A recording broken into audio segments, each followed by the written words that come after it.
Welcome to the Stephen Mansfield audio podcast.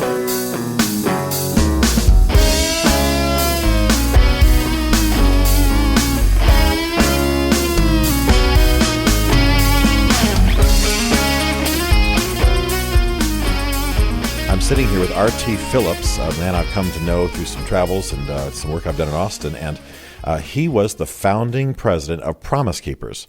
And as those of you who follow this podcast know, with my new book out, Mansfield's Book of Manly Men, I found myself in the middle of what looks like a new generation's men's movement, and I'm enjoying it very much. But I thought I'd get some perspective from the wise old man here. So anyway, it's great to have you with us. Hey, tell us a little bit about the founding vision for Promise Keepers, and also add this little bit onto it. Does it look like what you're seeing today? Okay. Well, let me say real quick, Stephen, you just spoke to about a couple hundred of our guys here at 6:30 in the morning on a Monday, and on God and Guinness, and just was phenomenal. Man, what a powerful message you have, and our guys just loved it. There's so much that's needed to be able to communicate to guys today around the importance of the work they do and what that could look like in changing lives. So anyway, thank you. No, that was great. Promise Keepers really was at a time where guys didn't get together. It was hard to pull off an event, maybe a pancake breakfast, or it was just tough seeing guys come together. And the visionary for Promise Keepers was Coach Bill McCartney. He was the head football coach, University of Colorado, and had this idea that something very powerful happened when fathers and sons, when men got together in Jesus' name, and the restoration that can take place of who they are, what their identity is, and what that looks like in being change agents in their churches. And also, I came along. I had a background of putting together, at least I thought were large events at that time, that'd be redefined. And so I was in the city of Denver and became a part of the board of directors, and then was asked to head things up. And that whole thing exploded. But back to your question, the central message was around 7 promises, and the idea of what does it mean to be a man as we honor God, as we honor one another, as we honor our families, and as we are part of our communities. What does that look like for us as men to activate our faith in ways in which we can't do alone, but to connect with other brothers and see that take place? And just for those who may not be familiar with the movement, maybe the younger guys, give us the highlights, just the mountaintop things, the stats. Like, I imagine you have in your mind, we did this size events and we did this many of them and it lasted these many years. Well, we started off, our first event was 70 guys got together, and the idea we want to bring together the men around the state was originally, and they fasted one day a week for the men of Colorado and somewhat the men of the nation. Then the first event we had 4,200 guys at the basketball arena there at the University of Colorado.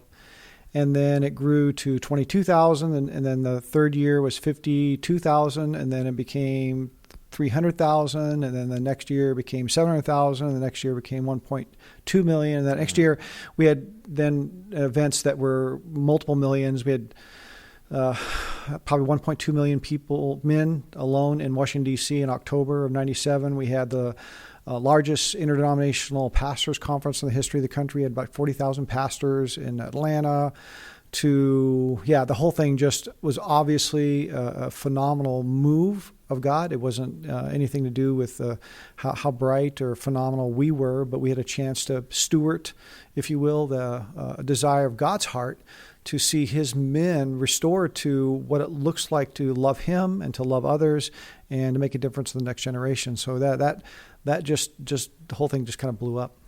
Well, I just remember it as phenomenally successful. Let me ask you a tough question, and that is that I don't see much of it now. Yeah. So, did it just go viral? Did it fail? Did it close down? Give us the postscript here. Well, we actually chatted a little bit offline on some of that.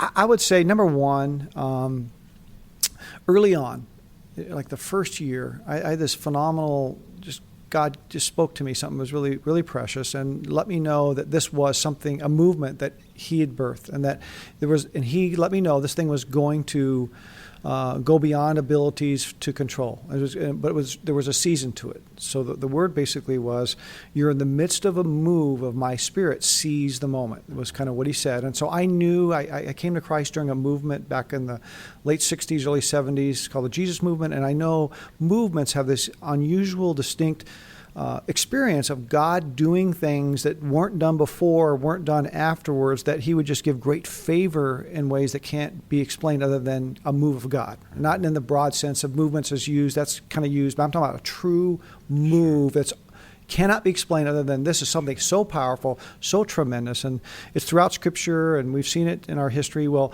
obviously, Promise Keepers. Richard Havelson, who the late chaplain of the Senate, said this to me, in there at the Capitol one day. He says, Randy, Promise Keepers is the most obvious move of the sovereign hand of God that I've witnessed in my lifetime. Wow.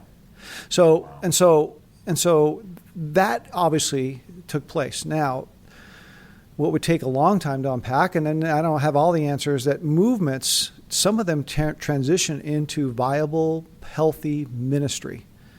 But the movement perspectives that got you there better be some core elements of being able to, some of the things you taught on this morning I thought were brilliant on the principles you do out of God and Guinness. Well, there weren't those core principles to say, here's what we believe in, here's firmly the core message, let's stay true to it, but not from a movement. Now, what's that look like? In my opinion, it needed to transition into resourcing the local church, helping empower the local church so that these men can take this momentum that they have, this experience of God's presence, the desire, hundreds of thousands of guys came to know him, multiple hundreds of thousands of guys renewed in their commitment to Christ. We saw all those things wonderfully take place.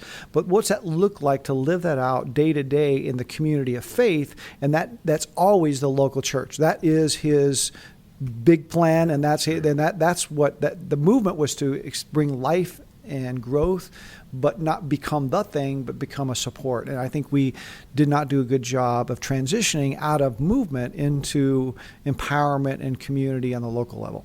Okay. All right. That's fair. But still, and it did go viral in a sense, and that it moved into thousands of churches and is still happening today.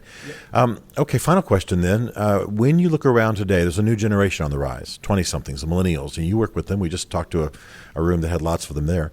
There seems to be a hunger for manhood, even among those who don't know the Lord, even those who, have not been fathered. They're not reading the same books that you and I might have read by Eldridge or what have you, or the Mansfield book, recent one.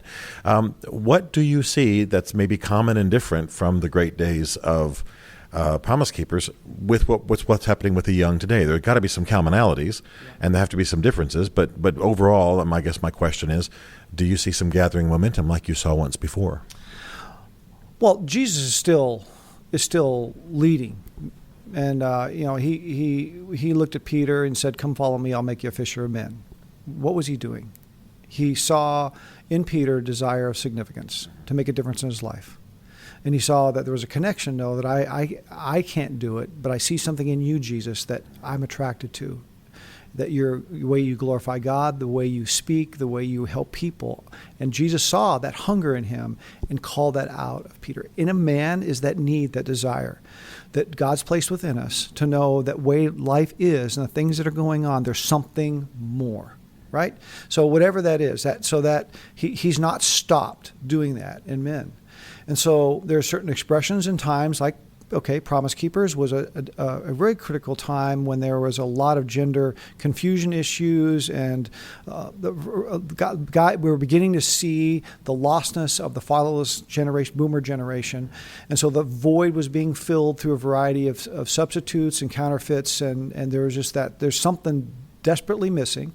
The church, the pastors didn't know what to do with that themselves, I think, struggling with their own identities and not knowing how to lead men. What's that look like? I think the church's approach to transformation is highly academic, can be highly academic, and it's not the sweet spot of what gets a guy. And so a variety of things took place. And so that happened that filled that void. Well, what's going on today? I think that there's certainly an incredible hunger and desire. I see today, I love this generation that wants to activate their faith in ways of making a difference literally in some of the pain and issues that exist in society. And so I see they want to see if those that share their love for Jesus, they want to see what's this look like to the hurting? What's this look like in the areas of overcoming sex trafficking or helping a fatherless boy, to dealing with some of the issues. What a friend Kenny Luck says, that to not deal just with the results of the broken male culture, but deal with the root causes. And so how does that look like in my life, and how I can make a difference? And so what I love about this next generation, and what I think what's going to take place that wasn't as part of our message was, what's it look like to be an agent of reconciliation? And so I think that was very key and very important. But I think the core need to right away help guys like Jesus did with Peter go, what's this look like right now for me to take what I'm, no matter how flawed I am, but to step into people who need Jesus, and to being willing to trust him to do miracles through them for the sake of the broken. And I think that's what's going to take place with this next generation, their connection between their faith and making a difference in others. I love that. I think that's going to be a little bit difference of this move, if God chooses to, in a powerful way. It'll be very closely connected to powerful change agents in cities and in countries. That's fantastic. Listen, I just want to say as we close, thank you for your years of pouring into Promise Keepers. It changed my life, changed a lot of lives, and I think it really is the forerunner of what this awesome thing that you and I both think we're seeing now. So thank you. Stephen Mansfield is a New York Times best-selling author and popular speaker who coaches and advises leaders worldwide. To learn more about Stephen, log on to stephenmansfield.tv. The Stephen Mansfield podcast is produced by Isaac Darnell, who also wrote and performed the Rockin' Podcast theme song. This is a Chartwell Literary Group production. Chartwell is ingeniously led by Beverly Darnell Mansfield. As a result, all rights are reserved. For more information, contact us through stephenmansfield.tv.